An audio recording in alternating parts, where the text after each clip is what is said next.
Bonsoir à tous. Pour le troisième et dernier jour de sa visite en Irak, c'est dans le nord du pays que s'est rendu le pape François.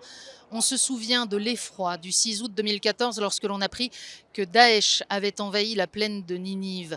Les habitants fuyaient par dizaines de milliers, abandonnant leurs maisons, laissant tout derrière eux.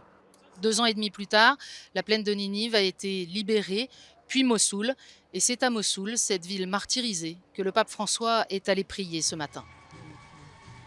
Ti affidiamo coloro la cui vita terrena è stata accorciata dalla mano violenta dei loro fratelli e ti imploriamo anche per quanto hanno fatto del male ai loro fratelli e alle loro sorelle, si rivedano toccati dalla potenza della tua misericordia.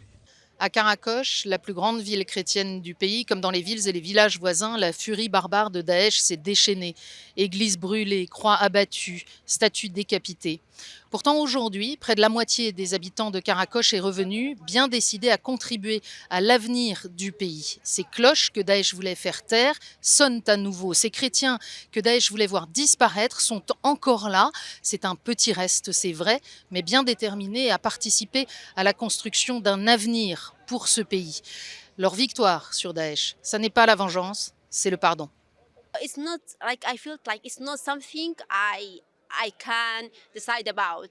As long as I decide I am a Christian, I need to do this because Christian is nothing with those small but big things that make really sense and that make the whole world know what is a Christian. Vous savez, nous, comme croyants, nous devons suivre ce que Jésus a dit, pardonner 7 fois, 70 fois.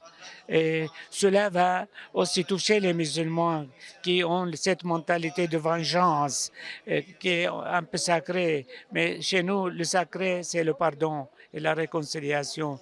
Ci vuole capacità di perdonare e nello stesso tempo coraggio di lottare.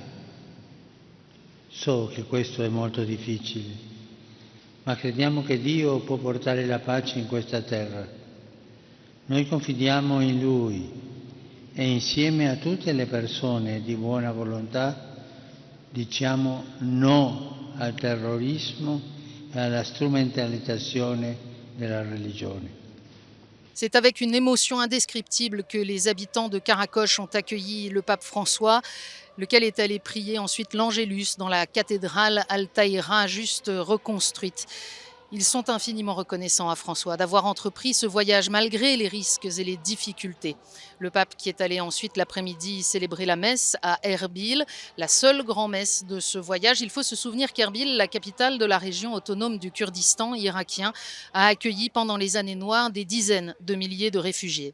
Alors c'est vrai, l'avenir des chrétiens ici reste incertain, comme celui de tous les Irakiens. Mais cette visite historique du pape François les encourage à demeurer et à rendre témoignage du fait que le mal, le terrorisme, n'a pas le dernier mot.